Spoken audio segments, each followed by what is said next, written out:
క్రీస్తు పరిశుద్ధ నామమున చేరియున్న మీ అందరికీ నా శుభాభివందనములు. Good morning everyone. ఈ ఉదయకాలం కొరకై ఏర్పాటు చేయబడిన వాక్య పాఠము యెషయా గ్రంథము 60వ అధ్యాయము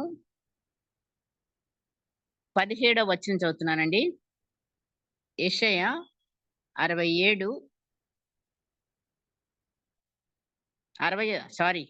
అధ్యాయము 17వ వచనం. నేను ఇత్తడికి ప్రతిగా బంగారమును తెచ్చుచున్నాను, ఇనుమునకు ప్రతిగా వెండిని, కర్రకు ప్రతిగా ఇత్తడిని, రాళ్లకు ప్రతిగా ఇనుమును తెచ్చుచున్నాను. సమాధానమును నీకు అధికారులుగాను, నీతిని నీకు విచారణకర్తలుగాను నియమించుచున్నాను. దేవుడు తన పరిశుద్ధ వాక్కులు మనందరి హృదయములలో ఫలింపచేయునుగాక.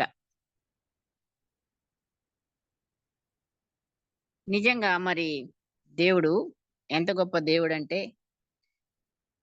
ఇక్కడ మనకి ఏం కావాలో ఆయనకు తెలుసు. కానీ దానికి మన దగ్గర ఏమున్నదో చూసి దానికి బదులుగా, దానికి ప్రతిగా ఏమి ఇస్తున్నాడండి? ఇత్తడికి ప్రతిగా బంగారం, ఇనుముకు ప్రతిగా వెండి. మనమే వెండి కావాలని పరిగెత్తనవసరం లేదు, ఆయన దగ్గరికి వస్తే చాలు. నిజంగా మరి ఈరోజు అంశము ఎక్స్చేంజ్ ఆఫర్. ఎవరెవరికి కావాలి? Festival offer. ఇప్పుడు అంతా ఫెస్టివల్ ఆఫర్స్ అని కొన్ని మనకి అన్ని షాప్స్‌లో చెప్తా ఉంటారు. ఇవి ఇన్ని కొంటే ఇన్ని ఇస్తాము, ఇంత లాభం, ఏదో సంథింగ్ వాళ్ళు అడ్వర్టైజ్ చేస్తా ఉంటారు. అలాగే మనకు కొంచెం ఉత్సాహం ఉంటది, ఆ దినాలలో పోయి కొనుక్కోవాలి షాపింగ్ అని.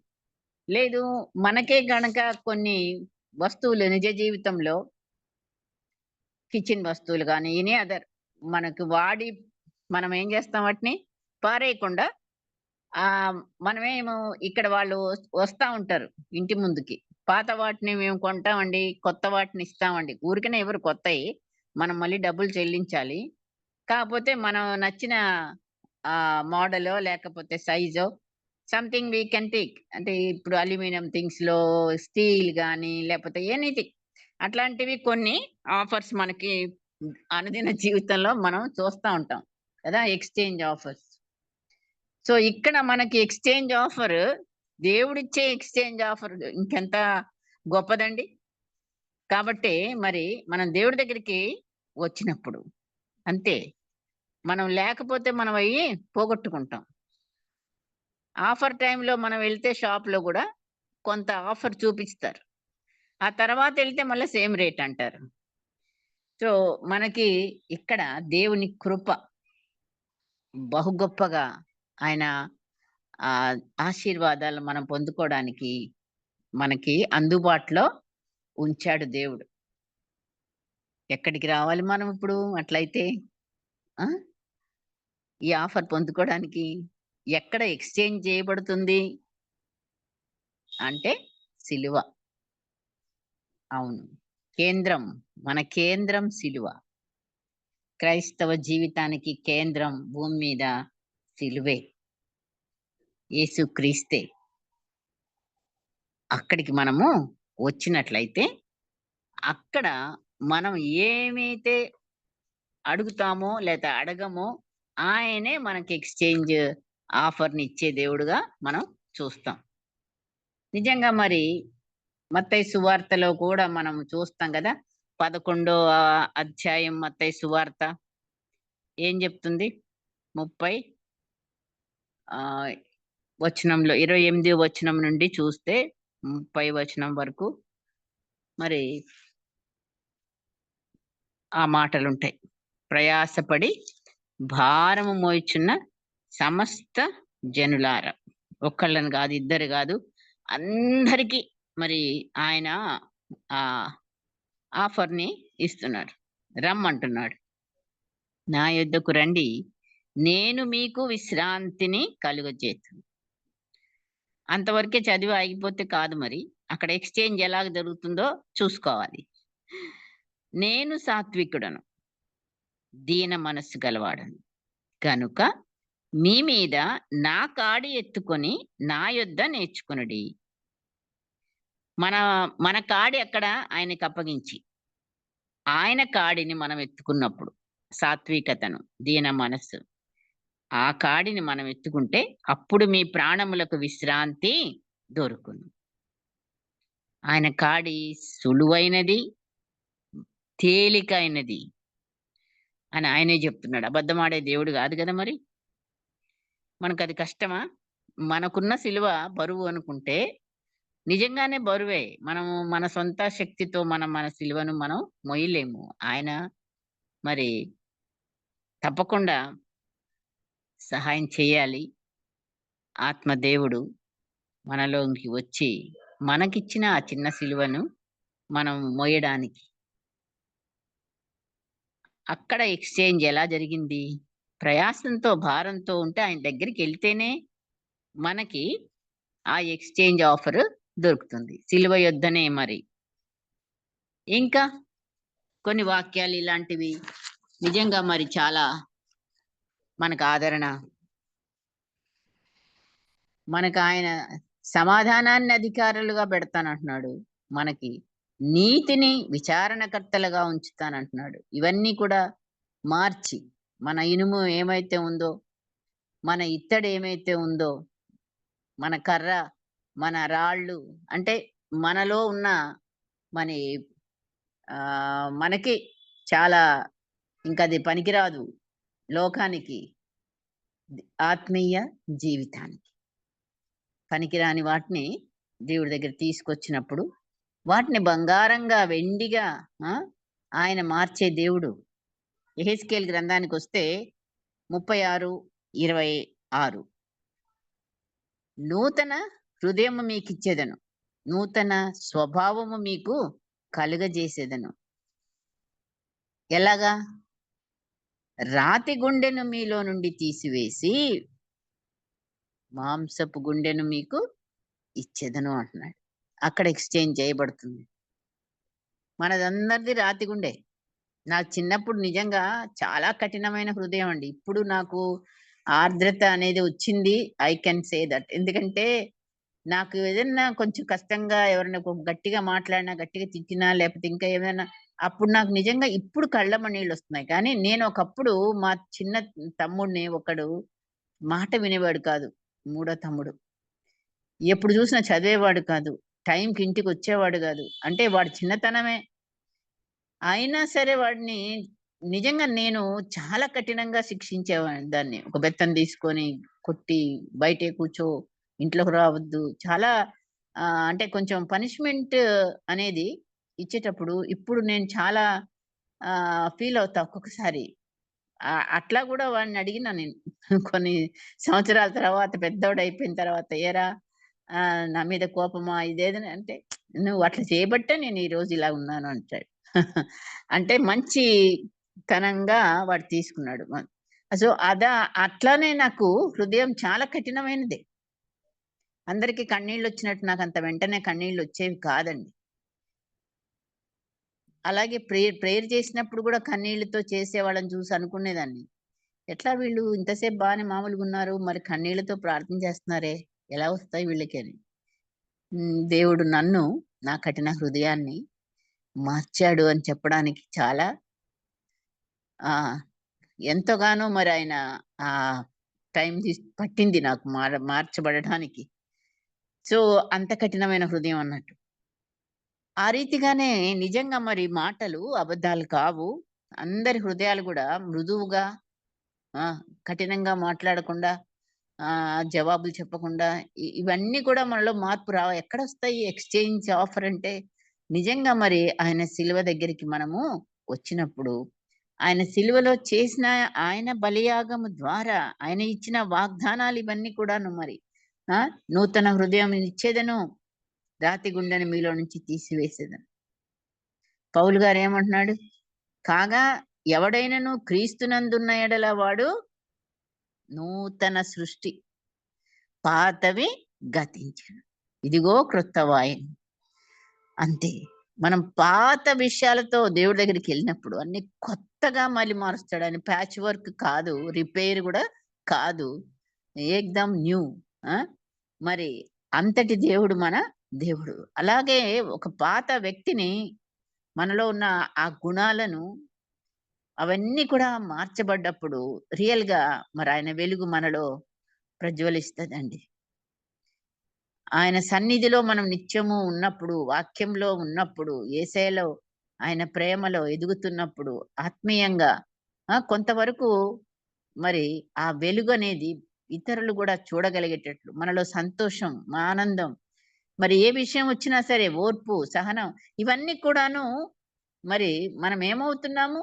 మార్చబడి పాత గుణాలన్నీ పోయి నూతనంగా మరి మన హృదయం మార్పిడితో మరి ఇవన్నీ కూడా మనం అలవరుచుకుంటున్నాం. ఆయన స్వరూపంలోనికి శుభ్రంగా మార్చబడటం అంటే.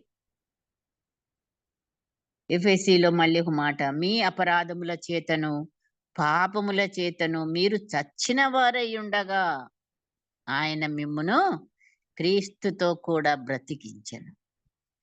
మనం చచ్చిన వారిని బ్రతికిస్తున్నాడంటే 1, 2 మనము ఫిజికల్‌గా చచ్చిపోయిన వాళ్ళని బ్రతికించడం చూస్తాము యేసయ్యని లోకంలో. కానీ మనమందరం కూడా చచ్చిన వారమే. ఆ చ చ చచ్చిన మనల్ని మన పాపముల చేత చచ్చిన వారై ఉండగా ఆయన మనల్ని క్రీస్తుతో కూడా బ్రతికించారు. తండ్రి అయిన దేవుడు మరి ఆయనని సిలువకు అప్పగించి ఆయనతో పాటు మనము బ్రతకడం, మరి నూతన జీవితం, మరి ఈ ఎక్స్‌చేంజ్ మరి మనకి ఎంతో అవసరము. ప్రతిరోజు కూడా ఇంకా ఏదైతే మనలో ఇంకా పాతవున్నావో అంటే ఇంకా మనకు తెలుసు. ఒక్కొక్కళ్ళలో ఉన్న పాత వస్తువులు. ఇంకా ఏమున్నాయండి? కోపముందా? అసూయ ఉందా? ఆ! అపనమ్మకం ఉందా? ఇంకేముంది? తొందరపాటు, కృంగుబాటు, మరి పిరికితనము, ఏమేమో మనలో మైనస్ పాయింట్స్ ఏమున్నా సరే, వాటిని తీసుకొచ్చి యేసయ్య దగ్గర ఎక్స్‌చేంజ్ జేసుకోవాలి. ప్రతిరోజు వాక్యం దగ్గరికి రావాలి. ప్రతిరోజు ధ్యానించుకోవాలి. ప్రతిరోజు ప్రార్థన, ప్రతిరోజు స్తుతి. ఇవి మన దగ్గర ప్రతిరోజు ఉన్నప్పుడు పరిశుద్ధాత్మ దేవుడు అద్భుత రీతిగా ఆ పాతవన్నీ తీసేసి నూతనమైన గుణాలతో ఆ! వెలుగు బిడ్డలంగా జీవించే ఆధిక్యతను ఈ లోకంలో మనకుండగానే మరి మనం పొందుకోగలుగుతాం.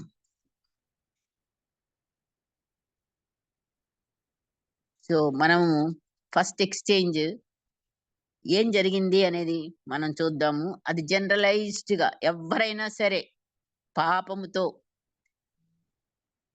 అందరం పాపులే గదా! కానీ ఆయన దగ్గరికి రాకుండా మార్పుడి కాదు మరి. 100% మనం సిలువ దగ్గరికొచ్చినప్పుడే ఈ మార్పిడి అనేది జరుగుతుంది. కాబట్టి ఫస్ట్ ఎక్స్‌చేంజ్ ఏంటంటే యేసయ్య సిలువలో పాపముగా చేయబడ్డాడు. తద్వారా మనం నీతిమంతులముగా అగుట కొరకు. 2 కొరింథీ పత్రిక 5:21లో చూస్తే, మరాయన పరిశుద్ధుడు, నీతిమంతుడు. ఆయన యందు మనము నీతి అగునట్లు పాపమెరుగని ఆయనను మన కోసం పాపముగా చేశాడు దేవుడు. ఇది దేవుని కృప వల్లనే జరిగింది మరి. ఆయన కృప వల్లనే ఇవన్నీ కూడాను. ఏది జరిగినా మనకి కేవలం ఆయన కృప. మన పాపములను ఆయన తుడిచివేసి ఉన్నాడని, మరి నీతిమంతులముగా తీర్చబడ్డామని, శిలువ రక్తముచే కడుగబడ్డామని, జయించబడ్డామని మనం మర్చిపోతుంటాం అనేక సార్లు. కానీ మర్చిపోరాదు. సాతానుడు మాత్రం మనను వెంటాడుతూనే అనేక సార్లు మన పూర్వ పాపములను జ్ఞాపకం చేస్తూ మళ్ళీ మళ్ళీ మనకున్న విశ్వాసం నుండి పడగొట్టే ప్రయత్నం నిరంతరం పోరాడుతూనే ఉంటాడు. కానీ మనం చెప్పాల్సింది ఒకటే, నా పాపాలన్నీ కూడా ఆయన తన వీపు వెనుక వేసుకున్నాడు, మర్చిపోయాడు. నేనిప్పుడు నీతిమంతురాలనే, పరిశుద్ధురాలనే, దేవుడి రక్తం చేత కడుగబడిన దానిని అని మనం ధైర్యంగా చెప్పేవారంగా ఉండాలి. అది మళ్ళీ మళ్ళీ మనకి జ్ఞాపకం చేసినా కూడా సాతానుడొచ్చి ఎన్నిసార్లు వచ్చినా లేదు, జయించబడ్డాము అని మనకి ఆ దృఢ నిశ్చయత కలిగిన బిడ్డలంగా జీవించాలి. అక్కడ ఏం జరిగింది? ఫస్ట్ ఎక్స్చేంజ్ పాపి నీతిమంతుడిగా ఎక్స్చేంజ్ అయింది. పాపిగా వెళితే నీతిమంతుడిగా బయటికి రావడం. బట్ సెకండ్ ఎక్స్చేంజ్ దరిద్రుడు ధనవంతునిగా. అవునయ్యా, సిలువలో మన కొరకు మనలను ధనవంతులుగా చేయుటకు ఆయన ఏమయ్యాడు? దరిద్రుడయ్యాడు. 2 కొరింథీ పత్రిక 8:9 మరి మాట మనము చదువుతాం. ఆయన ఈ లోకానికి వచ్చి దరిద్రుడిగా జన్మించి, దరిద్రం అంటే ఇంకా అంతకంటే మరి పేదరికం అనేది లేదు. ఆ జన్మ అది కోరుకున్నాడు. అందరితో కూడా ఆయన అందుబాటులో ఉండడానికి. ఆయన దరిద్రుడు కాదు, 100% ఆయన ఐశ్వర్యవంతుడు. తన ఐశ్వర్యంలో నుండి మన ప్రతి అవసరతను తీర్చుచున్న దేవుడైన గొప్ప దేవుడు. ఆయన గొప్పవాడు. కానీ మన కొరకు ఏమైందాడు? దరిద్రుడుగా అయ్యను, మనను ధనవంతులుగా చేయుటకు. ఆత్మీయ రీతిగా ప్లస్ లోకాను రీతిగా కూడా, శరీరానుసారంగా కూడా. అంటే ధనవంతులంటే కేవలం డబ్బనే మనం అనుకుంటే అది పొరపాటే, ధనవంతులుగా చేయబడుట అంటే. కానీ ఆ గొప్పతనము, ఆస్తిపాస్తులు, అవసరతలు తీర్చబడుట, ఇవన్నీ కూడాను మనకు అవసరమని తెలుసు ఆయనకి. కానీ మనకి ఇహలోక ధనంతోనే మనం ధనవంతులము అనుకుంటే పొరపాటు అని ఇప్పుడు చూస్తే మరి ఆ మాట ప్రకటన గ్రంథము 3వ అధ్యాయము. ఈ లోక ధనాన్ని ఆశించి గొప్పతనాన్ని గనక అది క్రెడిట్ గా తీసుకుంటే ఏమని అంటున్నాడు? దేనితో పోలుస్తున్నాడు దేవుడు చూడండి. 3:17-18. నీవు దౌర్భాగ్యుడవును, దిక్కు మాలిన వాడవును, దరిద్రుడవును, గ్రుడ్డివాడవును, దిగంబరుడువునై ఉన్నావని ఎరుగక, నేను ధనవంతుడను, ధనవృద్ధి చేసి ఉన్నాను, నాకేమీ కొదవలేదని చెప్పుకొనుచున్నావు అనే మాట చూస్తే, ఇంకొక వచనం కూడా, నీవు ధనవృద్ధి చేసుకొనినట్లు అగ్నిలో పుటంవేయబడిన బంగారమును నీ దిశముల సిగ్గు కనబడకుండునట్లు ధరించుకొనుటకు తెల్లని వస్త్రములను నీకు దృష్టి కలుగునట్లు నీ కన్నులకు కాటుకయు నా యొద్ద కొనుమని నీకు బుద్ధి చెప్పుచున్నాను. సో ధనవృద్ధి అంటే కేవలము ఈ లోక సంబంధమైన ధనము అని, దాంతో మనం గనక నాకేం తక్కువ, నాకు అన్నీ ఉన్నాయి, ఇప్పుడు కాదు నాకు 4 తరాలకు సరిపడేది ఉంది అని గనక అతిశయించటం అనేది గుడ్డితనం అని దేవుడు మనకి జ్ఞాపకం చేస్తున్నాడు. దిక్కుమాలిన తనం అంట. ఒకవేళ అట్లా మనం గర్విస్తే గాని, లేకపోతే అతిశయిస్తే గాని, మనకెంతున్నా సరే అది కాదు. కానీ దేవుడు మనకు ధనం, ఆత్మీయత, ఈ లోకంలో ఐశ్వర్యం, ఆయనే ఐశ్వర్యం, ఆయనే మన ప్రతి అవసరం తీర్చే దేవుడు. అవసరాలు తీర్చడానికే, అక్కర్లు తీర్చడానికే. కానీ అవన్నీ కూడా ఎప్పుడొస్తాయి అని చెప్పాడు దేవుడు. యేసయ్య 6వ అధ్యాయం మత్తయి సువార్తలో, ఆయన రాజ్యమును నీతిని మొదట వెతుకుడి, అప్పుడు అవన్నీ మీకు అనుగ్రహించబడదు. నిజంగా మరి మనము ఉదయం లేచిన దగ్గర నుంచి పరుగులు కేవలము ఈ లోక ధనము కొరకేనా మన ఆశలన్నీ, అవసరాలన్నీ? అవి ఎట్లాగూ తీరుస్తాడు దేవుడు. మనం అంతగా వాటి కొరకు పోరాడని అవసరం లేదు. కానీ మొదటగా మనం చేయాల్సిన పని దేవుని యొక్క సన్నిధిని, దేవుని రాజ్యమును, నీతిని మనం వెతికే వాళ్ళంగా ఉన్నామా లేదా? మనకు ఆయనే ఐశ్వర్యం. పేతురు రాసిన రెండవ పత్రిక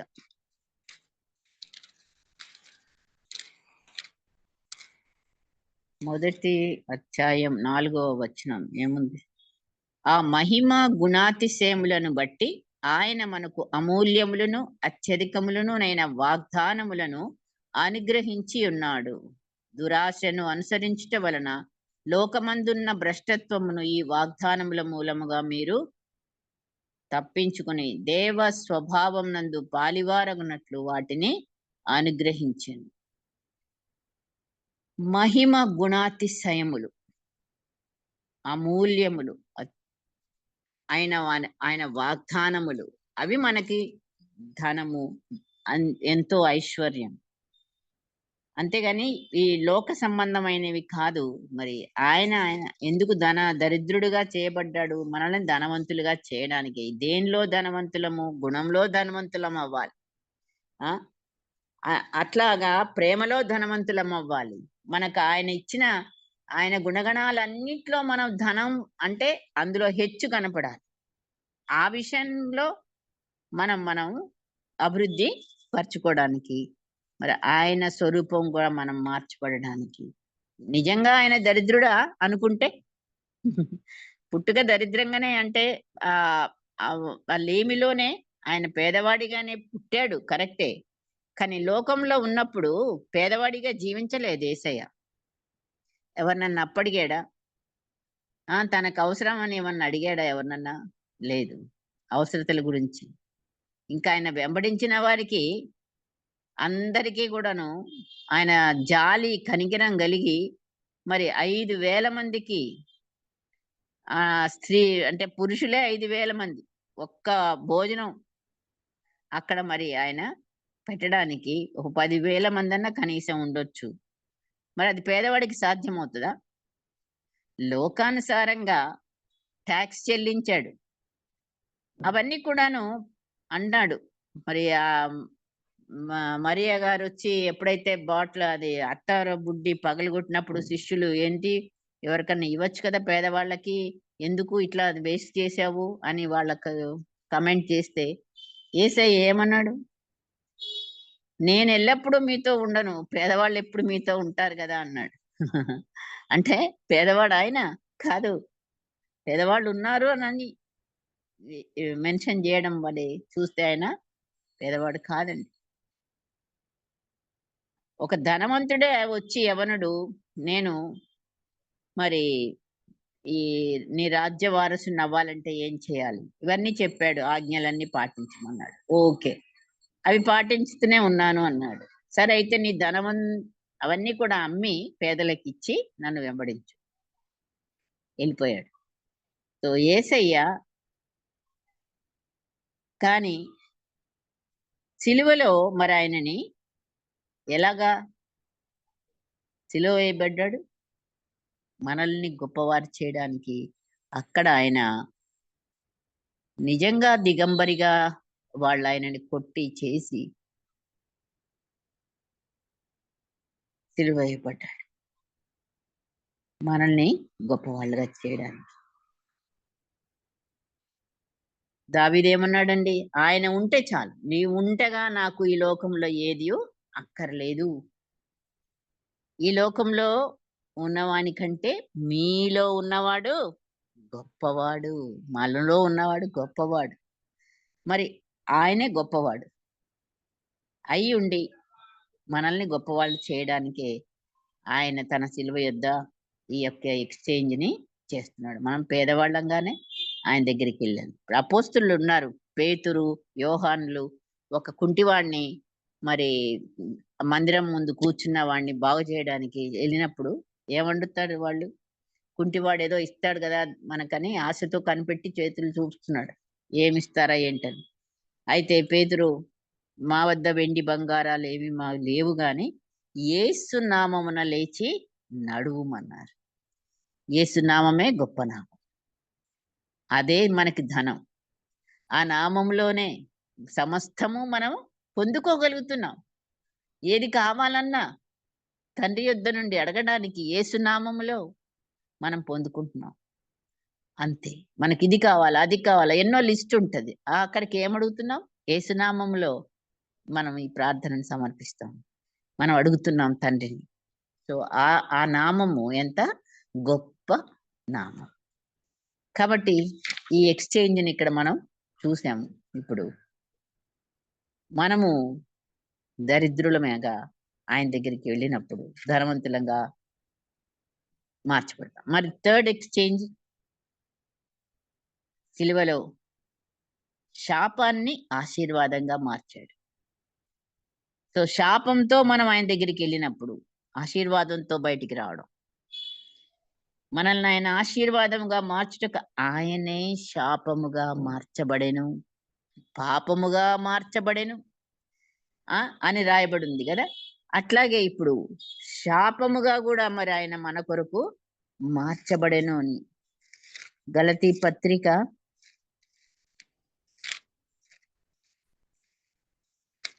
3వ అధ్యాయంలో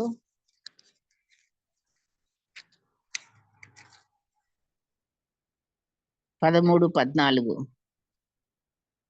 ఆత్మను గూర్చిన వాగ్దానము విశ్వాసము వలన మనకు లభించునట్లు అబ్రహాము పొందిన ఆశీర్వచనము క్రీస్తు యేసు ద్వారా అన్యజనులకు కలుగుటకై క్రీస్తు మన కోసము శాపమై మనలను ధర్మశాస్త్రము యొక్క శాపము నుండి విమోచించెను.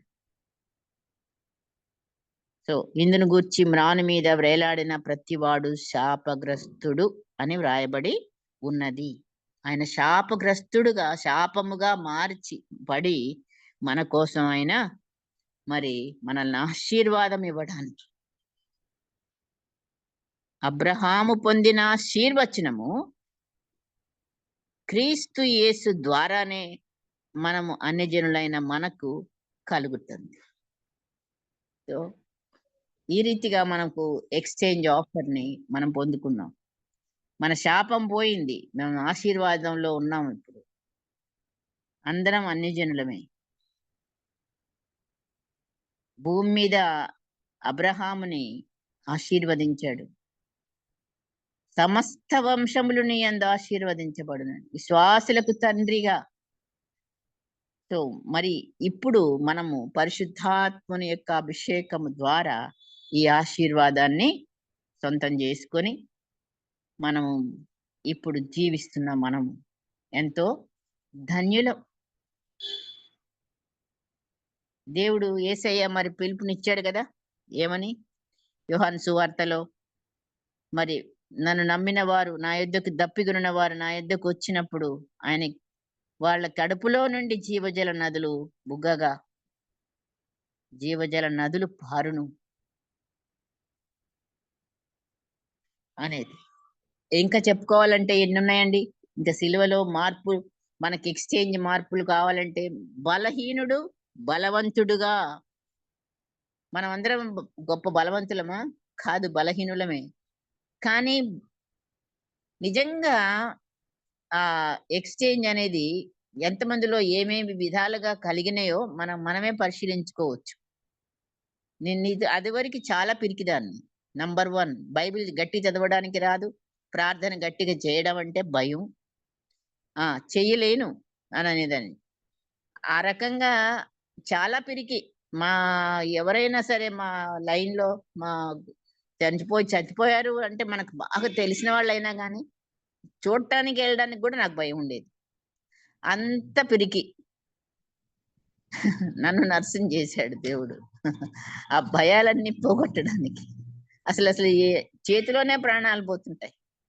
అసలు భయమనేది గుర్తురాదు. దుఃఖమొస్తది. వాళ్ళందరూ ఏడుస్తుంటే ఆళ్ళతో పాటు మనకు కూడా కన్నీళ్ళొచ్చేవి. కానీ చావు, శవము ఇవన్నీ ఆహ్, అసలు ఏమాత్రం గూడా లేకుండా దేవుడు ఎన్ని చేంజెస్ ఒక వ్యక్తిలో జరుగుతాయో నిజంగా నాలో చాలా మార్పులు నేనుగా చెప్పగలిగానండి. మరి బలహీనుడు బలవంతుడిగా కొన్ని పనులు మనం చేయలేము. బలవంతుడంటే బలం అనే అట్లా చూపించడానికి కోసం గాదు. శక్తి. దేవుని శక్తి ఇస్తాడు. అవును. యెహోవా కొరకు ఎదురు చూచువారు నూతన బలమును పొందుదురు. మరి పక్షి రాజుల వలె రెక్కలు చాపి పైకి ఎగురుదురు. అలయక సొమ్మసిల్లక. ఆ! ఈ అలయ అలయకుండా సొమ్మసిల్లకుండా మనం చేసుకునే పనులు చేయడానికి ఆ శక్తి ఎక్కడి నుంచొస్తుంది? దేవుడి దగ్గర నుంచి. అది ఎక్కడ మరి చేంజ్ అయినాము? సిలువ దగ్గర. మరి బుద్ధిహీనుడు జ్ఞానము గలవాడుగా. అవును గదండీ! ఆయన బుద్ధిహీనులను ఏర్పరచుకొని ఏం జేస్తున్నాడు? జ్ఞానవంతులుగా మార్చేస్తున్నాడు. అరే! ఇదివరకు ఏం తెలివి లేదు, జ్ఞానం లేదనుకున్న వ్యక్తులకి జ్ఞానము. నిజంగా దేవుడు యేసయ్య మనలోకొచ్చినప్పుడు, ఆ ఆత్మ మనలోకొచ్చి మనమెంత బుద్ధిహీనులమో, కానీ దేవుని యొక్క జ్ఞానము మనను ముఖము జ్ఞానము ఏం చేస్తట ముఖాన్ని వచ్చేసి మార్చేస్తదంట. ఆ రీతిగా మనకి జ్ఞానం అనేది జ్ఞానోదయం జరుగుతుంటది. పుట్టుగుడ్డివాడు మరి గుడ్డి భిక్షగాడే.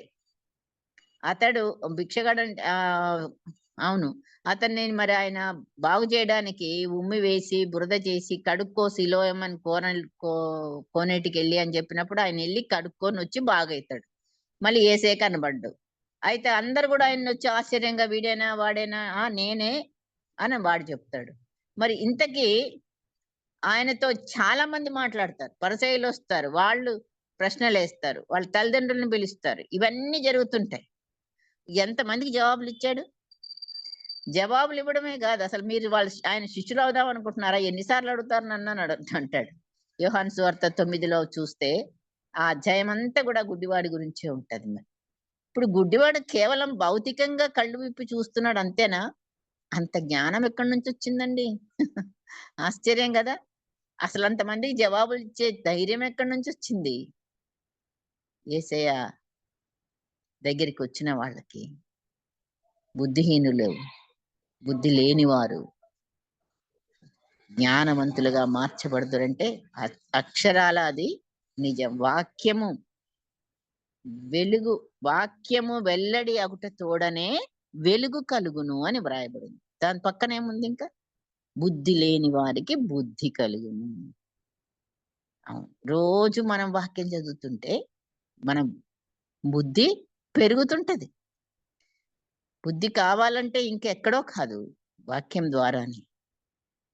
అంతేనా? చనిపోయిన మనము పునరుత్థానులుగా చేయబడ్డాం. యెహెజ్కేలు గ్రంథంలో చూస్తే ఎండిన ఎముకలు ఒక్క మాటతో మరి మనిషి ద్వారానే ఆ కార్యం చేయించాడు. దేవుడు చేయలేదు. దేవుడు చెప్తాడు. నువ్విలా పలుకు అని చెప్పి ప్రవక్త ద్వారా ఆ మహత్ కార్యాన్ని మనం చూస్తాం. గొప్ప సైన్యంగా వాళ్ళు బ్రతికి లేవడం. చనిపోయిన వాళ్ళు బ్రతుకుతారు అంటే, ఇప్పుడు నీవు నేను పాపంలో చనిపోయిన మనము, మన బ్రతికి జీవిస్తున్నాం ఇప్పుడు దేవుని యొక్క ఆత్మతో. పోగొట్టుకున్న సంబంధం దేవుడితో పొందుకునే వాళ్ళంగా. పాపులంగా పోగొట్టుకున్నాము. కుమారత్వాన్ని తిరిగి పొందుకున్నాము. సమాధానాన్ని తిరిగి పొందుకున్నాము. ఆ! ఈ బంధాలన్నీ యేసయ్యతో తిరిగి మనం పొందుకోవాలంటే సిలువ దగ్గరికొస్తేనే అంతే. ఆ ఎక్స్‌చేంజ్ ఆఫర్‌ని ఈరోజు మనం మన జీవితంలో ఇంకా ఏదైతే పాతది ఉన్నదో పులిపిండి, దాంతో మనం పండగ జేసుకోవద్దని అంటున్నాడు. ఏ పండగైనా గాని, ఏ రోజు సంతోషం ఆ రోజే. మరి ఆ పులిపిండిని మనం తీసి పారేయాలి. లేకపోతే ముద్దంతా గూడా పుల్లగయిపోతది అని జెప్పి వాక్యం. కాబట్టి మనలో ఇంకా ఏవో ఉన్నాయి మైనస్ పాయింట్స్. అన్నీ పర్ఫెక్ట్ అయిపోలేదు. ప్రతిరోజు గూడా మనం సిలువ యొద్ద మనము మన సిలువను మనం ఎత్తుకొని వెంబడిస్తూనే, మనలో ఉన్న పాత జీవితాలు ఇంకా పాత స్వభావం ఏదైతే ఉందో, ఆయన ఆ స్వభావాన్ని తీసేసి నూతన స్వభావంనిచ్చే దేవుడు మన దేవుడు. కనుక ఇంక మనలో శరీరానుసారమైన ఏవేవి అడ్డుగా దేవుడికి, మనకి అడ్డుగా ఉన్నాయో వాటిని ఈ ఆత్మీయ జీవితంలో రోజు రోజు మనం చదువుతున్న వాక్యం ద్వారా, ప్రార్థన ద్వారా ఈ ఆత్మీయ జీవితం కొనసాగుతుండగా, ఇంకా ఈ భూమి మీద మన ఆయుష్కాలం ఉండగానే మరి మనం ఆయన స్వరూపంలోనికి మార్చబడడానికి, ఆత్మ ఫలాన్ని ఫలించడానికి, ఆయనకి మహిమకరంగా జీవించడానికి, మరి అనేకులకు కూడా మనం ఆయన చుట్టూ త్రిప్పబడటానికి, మరి మనము మొదటిగా మార్పు చెందిన వాళ్ళంగా ఉండడానికి పరిశుద్ధాత్మ దేవుడే మనకి సహాయము చేయునుగాక. ప్రార్థన చేసుకుందాం. పరిశుద్ధుడమైన తండ్రి, ప్రేమగల దేవా, ఎంత గొప్ప దేవుడవయ్యా! నీకు లెక్కలేని వందనాలు, వందనాలు, స్తోత్రాలు చెల్లిస్తున్నాం తండ్రి. నాయనా, నీ ఉచితమైన కృప చేతనే ఈ రోజున మేము ఈ భూమి మీద ప్రభువా, నీవిచ్చిన విశ్వాసముతో, నీవిచ్చిన ఆశీర్వాదముతో, నీవిచ్చిన నూతన జీవితంతో, నీవిచ్చిన పరిశుద్ధ జీవితంతో, నీవిచ్చిన నీతిమంతత్వంతో ప్రభువా, నీ యందు మేము ధనవంతులముగా జీవించుటకు నాయనా మా శాపాన్ని మీరు తొలగించి ప్రభా, మరి ఆశీర్వాదముగా మీరు మాకు మమ్మల్నే మీరు మార్చినందుకు తండ్రి, నీ అభిషేకమును మాకు అనుగ్రహించినందుకు ప్రభువా, నీ బలమును, నీ జ్ఞానమును, ప్రభువా, నీ పునరుద్ధాన శక్తిని, నీ కుమారులు కుమార్తెలముగా ధన్యతను మాకు ఇచ్చిన దేవా, నీకు లెక్కలేని వందనాలు, వందనాలు, స్తోత్రాలు చెల్లిస్తున్నాము. ఇంకా నాలో మాలో పాతవి ఏదైనా ప్రభువా నువ్వు చూస్తున్నప్పుడు నాయన, ఫలించెడి కొమ్మలోనే పనికిరాని తీగలను నీవు తీసివేసే దేవుడవు. ఆ రీతిగా నాలో మాలో ఇంకా నీకు మాకు ఆయాసకరమైనది ఏమైనా పనికిరానిది నీవే మాలో నుండి తొలగించి ప్రభువా, నీయందు మేము తండ్రి నిన్ను నీ కలిగిన బిడ్డలముగా ఈ లోకానికి మేము ప్రభువా మరి నిన్ను చూపించగలిగే బిడ్డలముగా ఉండడానికి, మాలో గొప్ప మార్పును లోకము చూచులాగున, మా కుటుంబము చూచులాగున, సంఘ జనులు మమ్మల్ని చూచులాగున మా కట్టి కృపను మీరు అనుగ్రహిస్తున్నందుకై స్తోత్రాలు చెల్లిస్తూ మమ్మల్ని మేము ఈ ఉదయ కాలమున నీకు సమర్పించుకుంటూ యేసు పరిశుద్ధ నామమును అడిగి వేడుకొంచున్నాం తండ్రి. ఆమేన్.